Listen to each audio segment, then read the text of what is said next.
This is my personal opinion on a Sekiro review video. 9 out of 10. Don't forget to like, comment, and subscribe. I'm your host, Anthropology 5. Enjoy. そのためなら俺は人間をやめよう。 Ladies and gentlemen, welcome back, boys and girls, to the Anthropology YouTube channel. In this one, ladies and gentlemen, this will be my review of Sekiro Shadows Die Twice. Now, I'm going very, very deep into detail, okay? Now by that, I mean there are going to be 10 categories we're focusing on for the final decision. Those categories are bosses, game mechanics, resurrection, difficulty, area design, replayability, items, emotions,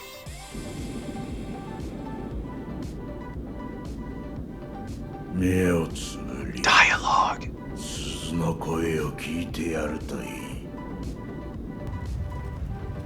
and of course, ladies and gentlemen,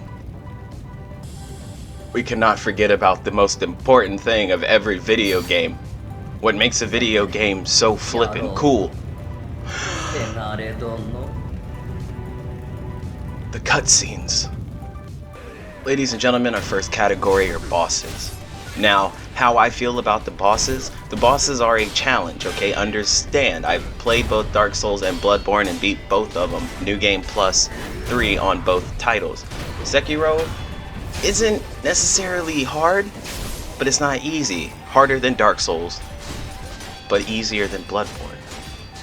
I feel the bosses are a little repetitive, so they lose a point for that.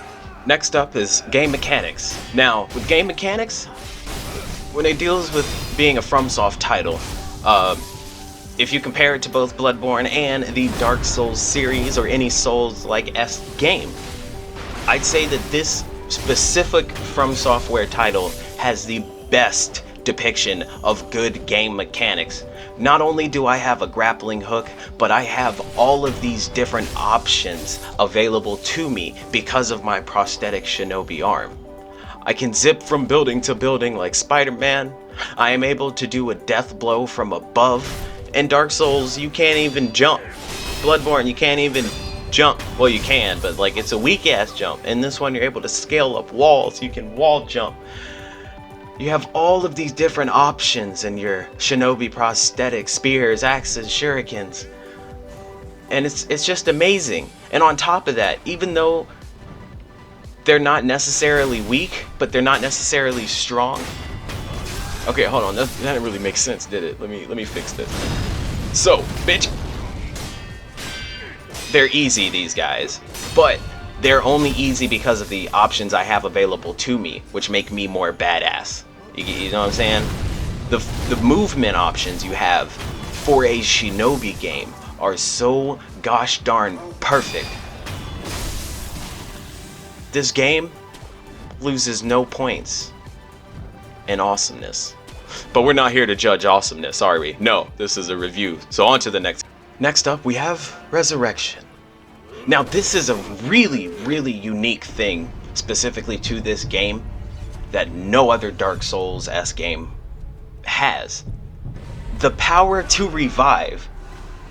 Ladies and gentlemen, From Software is saying to us finally, not only do you have to kick the ass of this boss 2 times, but he has to beat your ass 2 times as well. I find this to be an amazing game mechanic because it actually makes the boss battles and every other situation extremely more fair and in your favor. It is outstanding. Next up is difficulty. Yes, I feel that in every Souls-esque like game, there has to be a certain amount of difficulty. The fights that you have with the bosses and the regular NPC enemies throughout the game must always feel like a challenge. Whether it feels like an easy challenge or an impossible challenge.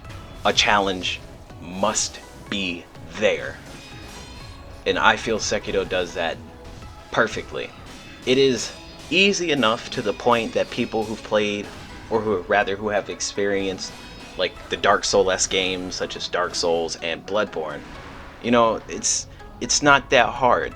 You know, it's relatively fair, it's relatively easy, and stuff tends to go in your favor. But as a newcomer, if you've never played the Dark Souls game and this is your very first FromSoft title, there will be loads and loads of difficulty and walls that you may feel you may not ever be able to overcome.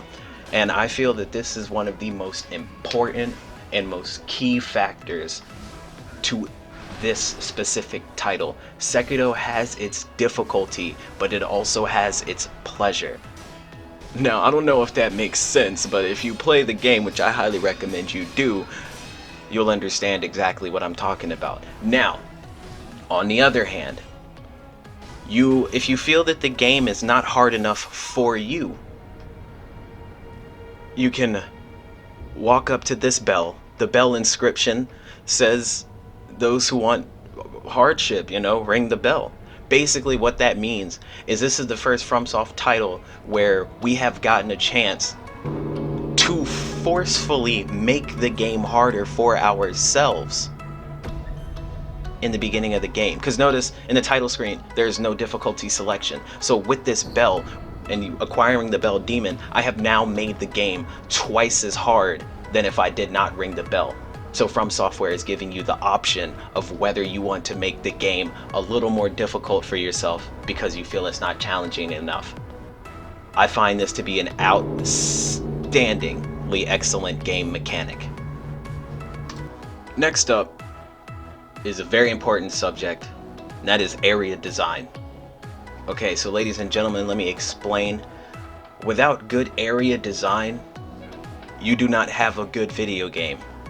Because when playing a video game in a specific area, you should feel immersed within that setting. So if there are buildings on fire everywhere around you, you need to feel like there are buildings everywhere. If there's a building off to your left that's on fire, but not on your right side, is the whole city on fire? Who knows? With this specific picture, this is the Fountainhead Palace. It doesn't seem like it's large scale, and it's not. But because of the amount of immersiveness that you get when playing through this level or this area, it's done very well. It feels very open, and it feels very open even though it's a small space. And that is how proper area design should be. So once again, I find this to be another excellent depiction of area design by From Software. Well done. Next on the list are items. Items are extremely important in every video game. Your healing, your defense buffs, your attack buffs, and in Sekiro's, you even have a posture buff, you know? Items are extremely important. I feel they're done very well, and they give you everything that you would need with a small addition. And that small addition being like spirit emblems and you know, like Miibu balloons. So great job. So ladies and gentlemen, next up is dialogue. Now, ladies and gentlemen, I would like you guys to understand that when it comes to dialogue, your NPCs make the game. Okay, if you have a very linear game, the NPCs need to say stuff that makes the game linear. If you have a game like Sekiro with multiple endings and multiple paths, you need to have NPCs that say shit that makes sense, you know? Such as Kotaro's case. He's a monk, and he was supposed to be doing something, but he's lost, and you must help him get home. And he has 3 different endings. Let us watch. We are watching the dialogue, not the 3 endings. So ladies and gentlemen, this is exactly what I mean when it comes to dialogue. My boy Kotaro here is going to speak of rejuvenating waters, and he's going to speak of a white pinwheel. What I did was I went and I obtained that white pinwheel from somewhere in this beautifully designed area. Okay? And when giving it to him, not only did it unlock one ending, but I also acquired a red and white one, which unlocked another ending. So I'm not going to show you the 3 endings, but I mean, when you have NPCs that have multiple endings and their dialogue gives you small riddles and clues on how to progress their quest line, you have beautifully made NPCs. So From Software, excellent job once again. Next up, we have cutscenes. Cutscenes are extremely important because they are what makes the game feel so cool and so well defined. In this sense, not only do we have cutscenes that tell the story, but we have interactive cutscenes where if you press a button, it forces something to happen. Case with the Great Serpent, we jumped on his head, stabbed him, pressed to attack, and we got him. Next up on the list, we have a special category known only as replayability. Now, I feel that Sekiro has good but not great replayability value. The value to replay the game is there, but it is not as big of a difference as you would expect. Considering that you can already change the difficulty setting mid-game just by ringing the bell and acquiring the Bell Demon icon, it kind of leaves this void, this empty space where, I mean, like, I don't even know what I mean, man. I mean, I guess, like, technically, what I'm doing now when fighting the Guardian Ape, this is my second time fighting him. I'm in New Game +2. It hasn't gotten any harder, but I have noticed if you go and talk to the sculptor, some things have changed. Now, I have only done one of the 3 different endings, so there is some replayability value. There's 3 separate endings and they're all done a specific way. So you have, but once you go past all 3 endings, there's not much replay value afterwards, because considering where I'm at now, I'm pretty OP. Like, it took me 12 tries consecutively to beat this guy the first time. This is only my 2nd attempt. And the reason why it was so much easier is because I'm so gosh darn busted. So the replayability, it's there, but it's not very high. So, okay on this subject, not great.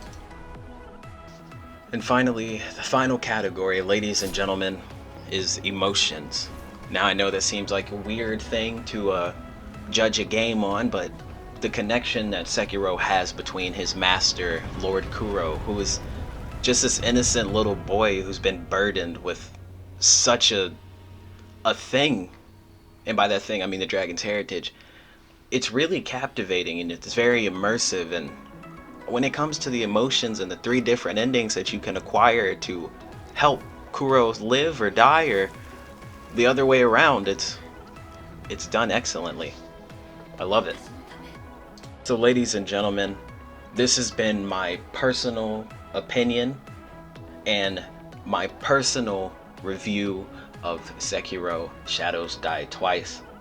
I give it a solid 8 out of 10 because, hey, even though I do have some gripes with the game, I did feel this void in my soul after completing it that, you know, Sekiro it's over. There's no more mystery, no more secrets. And I thoroughly enjoyed this game. And I do highly recommend that any of you guys pick up a copy of Sekiro Shadows Die Twice and try it for yourself. Don't just take it my word for it. Play it. See how you feel about it. I do hope you guys enjoyed my review. Don't forget, if you did, if you could help me out, smash that like button, comment on the video, and subscribe. And don't forget to share with your friends, your family, and see what their opinions are. See, have they played Sekiro? If they have, compare their review to mine and see how they feel. And then you play it and you see how you feel. Ladies and gentlemen, once again, I'm your host with the most, Anthropology 5. This is the final video that we are doing on Sekiro on the channel ever, unless this video gets at least like 30 likes. If you guys drop 30 likes, I will put out more Sekiro content, but for the time being, this is it. So once again, I'm your host with the most, Anthropology 5. I hope you've enjoyed my review of Sekiro Shadows Die Twice, and I'll see you guys next time. Peace.